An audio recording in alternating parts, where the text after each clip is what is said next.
Hi everyone, I am Akriti Arora and you're watching Law Se Dosti.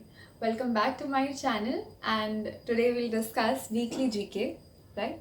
So let's begin. Starting with the Ministry of Corporate Affairs MCA has once again extended the tenure of the Company Law Committee by 1 year until September 16, 2022.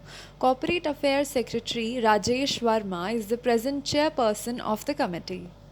Next, moving further, the International Day of Awareness of Food Loss and Waste is celebrated on September 29 since 2020 to promote and implement global efforts to resolve the issue of food wastage.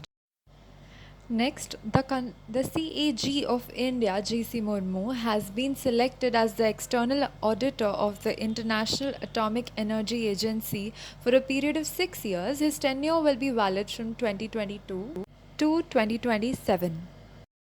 Next, the Reserve Bank of India has set the limit for Ways and Means Advances, that is WMA, for the second half of the financial year 2021 to 2022, that is October 2021 to March 2022, at rupees 50,000 crore.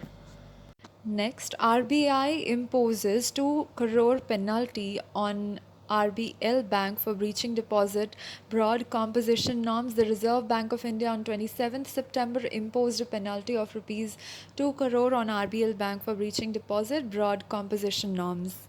Next, World's Heart Day is celebrated on 29th September annually to draw people's attention to heart illness and the range of associated health issues.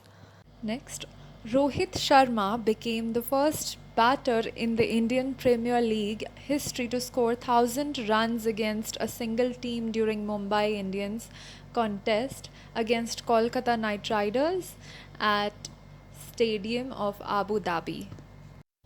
International Cricket Council launches T20 World Cup anthem. The song is composed by Amit Trivedi. 8th edition of the Swachh Survekshan 2022 has been released recently. Union Housing and Urban Affairs Minister Hardeep Singh Puri launched the Swachh Survekshan 2022, the 7th edition of the annual cleanliness survey under which district ranking have been introduced for the first time. C.K. Ranganathan, Chairman and Managing Director, has been of Cleven Clare Private Limited, has been appointed President of All India Management Association for a period of 1 year till National Management Convention is held in September 2022. So let's discuss important Supreme Court judgment here. That is Union of India versus Muhammad Nawaz Khan. In this case, the Supreme Court bench has especially discussed the principle governing the grant of bail, especially under the NDPS Act, and has held that the test which the High Court or the Supreme Court are required to apply while granting bail is whether there are reasonable grounds to believe that the accused has not committed an offence and whether he is likely to commit any offence while on bail. So, given the seriousness of the offence punishable under the NDPS Act, and in order to curb the menace of the drug trafficking in the country, parameters for the grant of bail under NDPS Act have been prescribed.